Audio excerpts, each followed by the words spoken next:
प्रिय दर्शकों, संघर्ष की राह पर जो चलता है वही इतिहास बदलता है। सभी के लिए राधे राधे, जय श्री कृष्ण। आप देख रहे हैं एस्ट्रोलॉजर पंडित ब्रजेश कौशिक और मैं ज्योतिष आचार्य पंडित ब्रजेश। आप सभी दर्शकों का आपकी स्वयं के इस प्लेटफॉर्म पर तहे दिल से हार्दिक अभिनंदन स्वागत करता हूं। आज हम बहुत ही महत्वपूर्ण राशिफल लेकर के आए हैं। काल चक्र की 12वीं राशि है जिसका नाम है मीन राशि। इसमें कौन कौन से विशेष तथ्य रहेंगे, किस प्रकार के प्रभाव देने में शनिदेव आपको सक्षम होंगे, नकारात्मक सकारात्मक दोनों प्रकार के प्रभावों की हम चर्चा करने वाले हैं आज आप सभी के साथ। आज की यह राशि जन्म राशि चंद्र राशि पर आधारित है। अंत तक देखें, पूरी वीडियो देखें। अंत में कुछ विशेष उपाय भी मैं बताऊंगा। विशेष उपाय आपके लिए लाभकारी। ग्रह की गति को परिवर्तित करने में बहुत बड़ा योगदान होता है उपायों का। तो अंत तक पूरी वीडियो देखें, स्किप ना करें, क्योंकि स्किप अगर आप करते हैं तो आपसे बहुत सारे तथ्य फैक्ट्स छूट जाते हैं जिससे आपको पूरा लाभ नहीं मिल पाता और फिर ज्योतिष के ही तथ्यों को आप कहते हैं कि हमें लाभ नहीं मिला, ज्योतिष झूठा है, जबकि ऐसा है नहीं। ज्योतिष को चक्षु माना गया है, वेद वेदांगों का नेत्र है जो सब कुछ देख सकता है, भविष्य को, आपके भूत को, आपके अतीत को, आपके वर्तमान को, तीनों कालों को ग्रह की गति के आधार पर जो आपके समक्ष रख सकता है, प्रस्तुत कर सकता है, वो ज्योतिष शास्त्र है। तो ज्यादा समय न लेते हुए आज हम बात करेंगे व्यवसाय, करियर, लाइफ, लव रिलेशन, कारोबार, आर्थिक स्थिति, ये सभी क्षेत्र किस प्रकार के रहेंगे, कितना व्यापक फल देने में शनिदेव आपको सक्षम होंगे। तो बहुत ही महत्वपूर्ण रहने वाला है आज का यह राशिफल।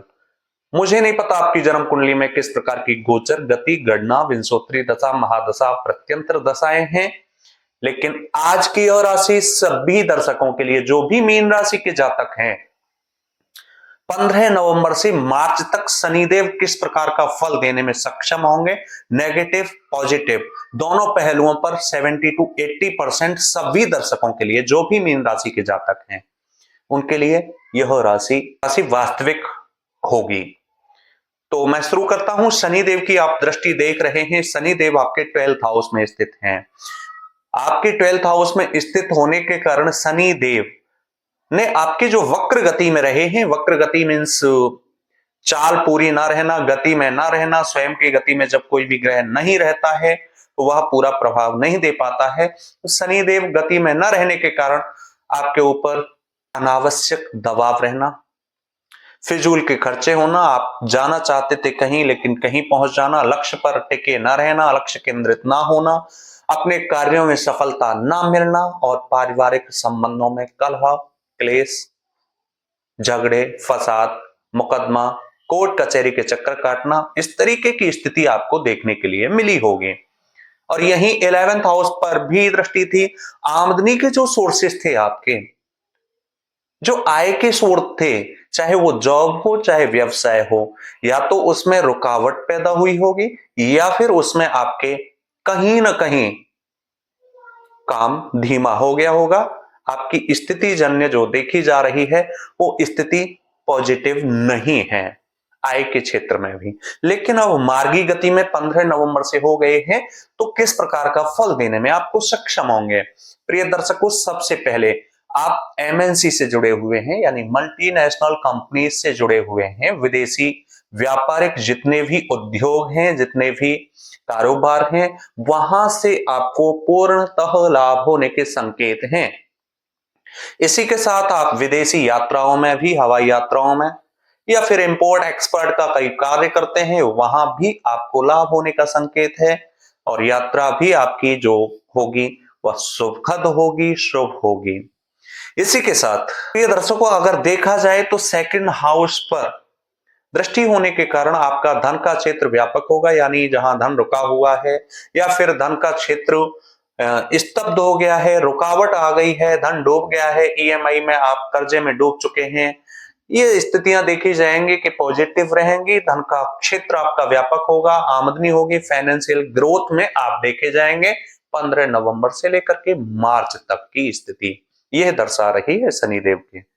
यही शनिदेव की जो नेक्स्ट दृष्टि है वो 6th हाउस पर है। 6th हाउस होता है आपके ऋण, रोग, शत्रुओं का। तो सबसे पहले तो मैं बात कर लेता हूं ऋण का। आप एमएनसी में वर्किंग थे या फिर आप किसी मार्केटिंग से जुड़े हुए थे, आयात निर्यात का कार्य करते थे, लोहा इस्पात खनिज पेट्रोलियम पदार्थ इत्यादि से जुड़ा हुआ कोई कार्य था, आपका परिवहन से जुड़ा हुआ कोई कार्य था, वहां आपका ईएमआई अधिक हो गया था या फिर आपके ऊपर कर्जा हो गया था इस क्षेत्र में, तो ये क्षेत्र आपका व्यापक होगा और आपके ऋण से आपको मुक्ति मिलेगी। सबसे पहला तो ये करेंगे आपके लिए शनिदेव।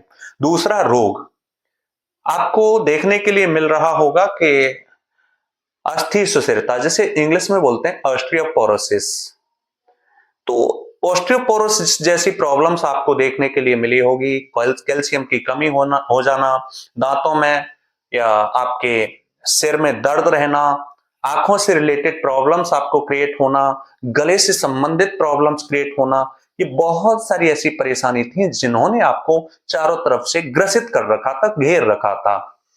दूसरा कार्य करेंगे शनिदेव आपके उस रोग को, असाध्य रोग हो चाहे साधारण रोग हो, उस रोग को खत्म करने का कार्य करेंगे।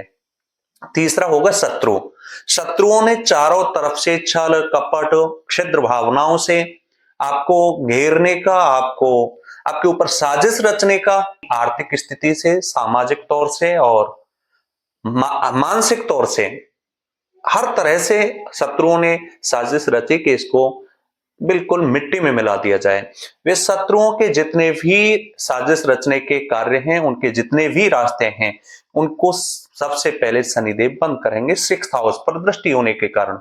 जहां पॉजिटिव होता है वहां नेगेटिव भी होता है, इसलिए मैं लास्ट में आपको कुछ नेगेटिव पॉइंट्स होंगे वे भी आपको बताऊंगा। पूरी वीडियो देखें। प्रिय दर्शकों, शनिदेव की आपके 9th हाउस पर यानी नवम भाव पर भी दृष्टि है। 9th हाउस होता है आपके भाग्य का स्थान। अब इस पर मैं चर्चा करता हूं विस्तृत रूप से। जो बच्चे एंट्रेंस एग्जाम की तैयारी कर रहे हैं, गवर्नमेंट सेक्टर से जुड़े हुए हैं या फिर गवर्नमेंट सेक्टर की तैयारी कर रहे हैं, प्राइवेट सेक्टर की तैयारी कर रहे हैं, एमएनसी में वर्किंग हैं, उनके लिए अच्छी खुशखबरी है कि उन ग्रोथ में देखे जाएंगे 15 नवंबर के बाद। बहुत पुराने समय से यानी बहुत समय से आप परेशान हैं अपने कार्य क्षेत्र को लेकर के, कार्य नहीं बन पा रहा है, आप कदम बढ़ाते हैं लेकिन कार्य वहीं रुक जाता है। लगता है कि आपके कार्यों में आपको उपलब्धि हासिल होगी, सफलता हासिल होगी, लेकिन कार्यों में कुछ भी हासिल नहीं होता। तो ऐसी स्थिति देखी जाएगी आपके व्यापार के क्षेत्र में, आपके कार्य क्षेत्र में भी शनिदेव सकारात्मक परिणाम देने में सक्षम होंगे।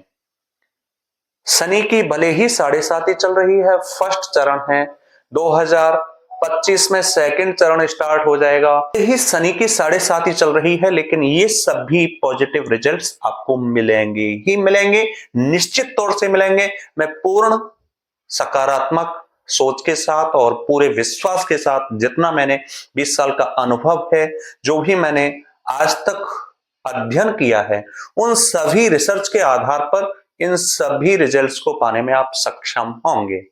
अब कुछ नेगेटिव रिजल्ट्स भी हो सकते हैं। नेगेटिव रिजल्ट्स क्या हो सकते हैं? आप किसी लंबी दूरी की यात्रा में शामिल होते हैं तो आप अपने स्वास्थ्य का विशेष ध्यान रखें।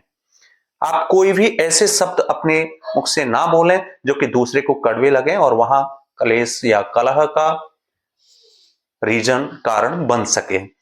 ये इन क्षेत्रों में आपको विशेष ध्यान रखना है और आलस्य को त्याग करके आप कर्मठ बन करके आगे बढ़ें, कर्तव्यनिष्ठ हों।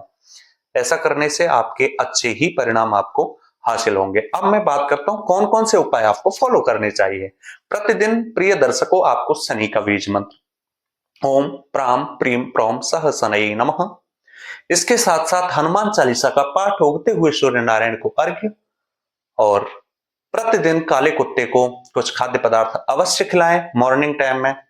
यहीं गौ की सेवा करें और गौ की सेवा के साथ साथ अपने माता पिता की भी सेवा करें, क्योंकि यहां स्थिति देखी जाएगी नेगेटिव के पिता के स्वास्थ्य में भी गिरावट आ सकती है, इसलिए उनके स्वास्थ्य का भी पूरी तरह से ध्यान रखें। ये मुख्य मुख्य स्थितियां थी, मुख्य मुख्य दृष्टियां थी शनिदेव की, जो मैंने आपके समक्ष रखी। आई होप आपको पूरी स्थिति समझ में आ गई होगी और ये मार्च 2025 तक ऐसी ही स्थिति बनी रहेगी। अगर आपको वीडियो अच्छी लगी हो, समझ में आई हो, तो आपसे गुजारिश करता हूं अन्य लोगों के पास भी इस वीडियो को शेयर कर दें, क्योंकि इस वीडियो से और भी अन्य लोग लाभ उठा सकें। चैनल को सब्सक्राइब करना ना भूलें, बेल आइकन प्रेस भी कर लें, जिससे अगली वीडियो सबसे पहले आपके पास पहुंच सके। ये जितनी भी वीडियो होंगी बहुत महत्वपूर्ण होंगी आप सभी के लिए। तो मिलते हैं नेक्स्ट वीडियो में, तब तक आप सभी से इजाजत चाहता हूं। अपने इष्ट का नाम लिखना ना भूलें कमेंट्स में, और सभी से इजाजत चाहता हूं। सभी के लिए राधे राधे, जय श्री कृष्ण, जय माता दी।